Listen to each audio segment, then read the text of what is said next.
Marathon ಅಂದರೆ ಅದು ಒಂದು ಯುದ್ಧ ಭೂಮಿ ಅಂತ. ಗ್ರೀಕ್ ದೇಶದಲ್ಲಿ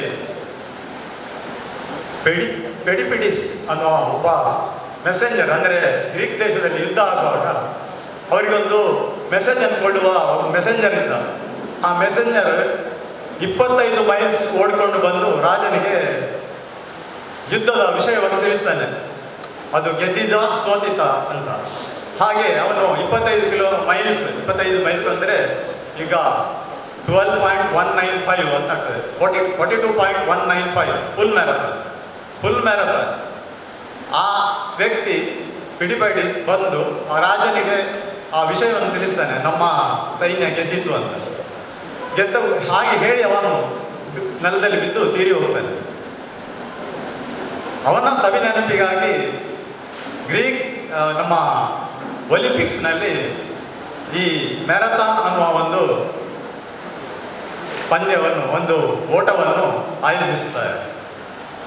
ಫುಲ್ ಮ್ಯಾರಥಾನ್ ಅಂದರೆ 42.195 ಕಿಲೋಮೀಟರ್, ಹಾಫ್ ಮ್ಯಾರಥಾನ್ ಅಂದರೆ 21.1. ಹಾಗೆ ಈಗ ಸಮಯದ ಅಭಾವದಿಂದ ಜನರೆಲ್ಲ 10 ಕಿಲೋಮೀಟರ್, 5 ಕಿಲೋಮೀಟರ್, 3 ಕಿಲೋಮೀಟರ್ ಅನ್ನುವ ಈ ಮ್ಯಾರಥಾನನ್ನೆಲ್ಲ ಆಯೋಜಿಸ್ತಾರೆ. ನಾನು ಮಾತ್ರ ಮೊದಲಿಗೆ ಒಂದು ಫುಲ್ ಮ್ಯಾರಥಾನ್ ಓಡಿದ್ದೇನೆ, 42.5, 42.2. ಆಮೇಲೆ ಒಂದು 2-3 ಹಾಫ್ ಮ್ಯಾರಥಾನ್ ಓಡಿದ್ದೇನೆ.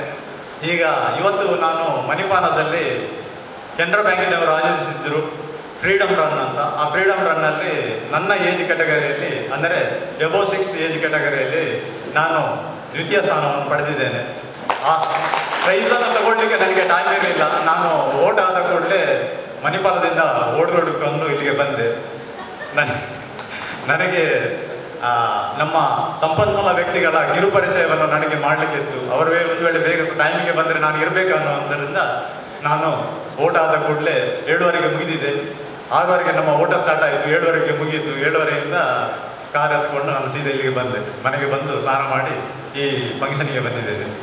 ಸೊ ನನಗೆ ಸನ್ಮಾನ ಮಾಡಿದ ನನ್ನ ಎಲ್ಲ ಮಿತ್ರರಿಗೆ, ನನಗೆ ಸನ್ಮಾನ ಮಾಡಬೇಕಂತ ಇರಲಿಲ್ಲ, ನಾನು ಬೇಡ ಅಂತಲೂ ನಮ್ಮ ಮಿತ್ರರೆಲ್ಲ ಕೇಳಲಿಲ್ಲ. ನನಗೆ ತುಂಬ ಸಂತೋಷವಾಯಿತು, ತುಂಬ ಖುಷಿಯಾಯಿತು. ಇದೇ ಥರ ಪ್ರತಿಯೊಬ್ಬರಿಗೂ ಒಂದು ಸಾಧನೆ ಮಾಡಬೇಕಂದ್ರೆ 3 D ಬೇಕಂತ ಹೇಳ್ತಾರೆ: ಡಿಸಿಪ್ಲಿನ್, ಡಿಟರ್ಮಿನೇಷನ್ ಆ್ಯಂಡ್ ಡೆಡಿಕೇಶನ್. ಈ 3 D ಅನ್ನು ಅವರು ಪಾಲನೆ ಮಾಡಿದರೆ ಯಾರು ಓಡುವುದಂದರೆ ಪ್ರತಿಯೊಬ್ಬರಿಗೂ ಓಡ್ಬೋದು. ಓಡಲಿಕ್ಕೆ ಏನು ವಯೋಮಿತಿ, ಮಕ್ಕಳಿಗೆ ಓಡ್ಬೋದು. ನನ್ನ ಮಗ ನನಗಿಂತ ನಂತರ ಬಂದ, 5 ಕಿಲೋಮೀಟರ್ ಓಡಿದ, ಅವನು ಅರ್ಧ ಗಂಟೆ ತಗೊಂಡ. ನಾನು 55 ನಿಮಿಷದಲ್ಲಿ 10 ಕಿಲೋಮೀಟರನ್ನು ಪೂರ್ತಿ ಮಾಡಿದ್ದೇನೆ. ಸೊ ಅದು ಮೈಂಡ್ಸ್ ಅಷ್ಟೇ. ನಮಗೆ ಓಡಲಿಕ್ಕೆ ಆಗ್ತದೆ ಅಂತ ಮೈಂಡಿಗೆ ಬಂದರೆ ಅದು ನಾವು ಯಾವ ಇದನ್ನು ಕೂಡ ನಾವು ಲೆಕ್ಕಕ್ಕೆ ತಗೊಳ್ಳೋದಿಲ್ಲ, ಅದೊಂದು ನಾವು ಓಡಿಬಿಡ್ತೇವೆ. ಅದೇ ಥರದ ಕೂಡ ಯಾರು ಕೂಡ ಯಾವ ಇದೇ ಇರಲಿ, ಈ ಓಡೋದಕ್ಕೆ ನಾನು ಓಡೋದನ್ನು ಯಾಕೆ, ನಾನು ಎಲ್ಲ ಗೇಮ್ಸನ್ನು ಆಡ್ತಿದ್ದೆ. ಸ್ಕೂಲಲ್ಲಿರುವ, ಹೈಸ್ಕೂಲಲ್ಲಿರುವಾಗ ಫುಟ್ಬಾಲ್, ವಾಲಿಬಾಲ್, ಹಾಕಿ, ಶಟಲ್ ಬ್ಯಾಡ್ಮಿಂಟನ್ ಎಲ್ಲ ಮಾಡ್ತಿದ್ದೆ. ಕೊನೆಗೆ ಆಗುವಾಗ ಈ ಜನರನ್ನೆಲ್ಲ ಒಟ್ಟು ಸೇರಿಸುವಂತಹ ಗ್ರೂಪ್ ಗೇಮ್ಗೆ ಜನರು ಬರ್ತಿರ್ಲಿಲ್ಲ.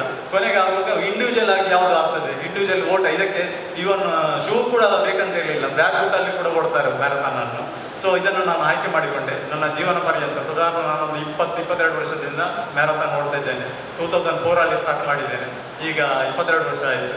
ಸೊ ಎಲ್ಲರೂ ಯಾವುದಾದ್ರೂ ಒಂದು ಕ್ರೀಡೆಯಲ್ಲಿ, ಯೋಗ ಇರ್ಬೋದು, ಈ ಥರ ಸ್ಪೋರ್ಟ್ಸ್ ಇರ್ಬೋದು, ಯಾವುದಾದ್ರೂ ಒಂದು ಕ್ರೀಡೆಯಲ್ಲಿ ತೊಡಗಿಸ್ಕೊಂಡ್ರೆ ಇವತ್ತೊಬ್ಬರು ಹಾಗೆ ಇವತ್ತಿನ ಈ ಮ್ಯಾರಥಾನ್ ಇದರಲ್ಲಿ ಈವೆಂಟಲ್ಲಿ ಒಬ್ಬರು ಹೇಳಿದರು, ನಾವು ಸತ್ತು ಬದುಕಿರಬಾರ್ದಂತೆ, ಬದುಕಿರುವಾಗ ಲೈವ್ ಆಗಿರಬೇಕು, ನಾವು ಅರ್ಧ ಸತ್ತ ಮನುಷ್ಯರಾಗಿ ಇರಬಾರ್ದಂತ. ಅದಕ್ಕಾಗಿ ನಾವು ನಮ್ಮ ಜೀವನ ಎಷ್ಟು ಇರ್ತದೆ ಅಷ್ಟರವರೆಗೆ ನಾವು ಆ್ಯಕ್ಟಿವ್ ಆಗಿರ್ಬೇಕಂತ ಹೇಳ್ತಾ 12 ಮಾತನ್ನು ಮುಗಿಸ್ತೇನೆ.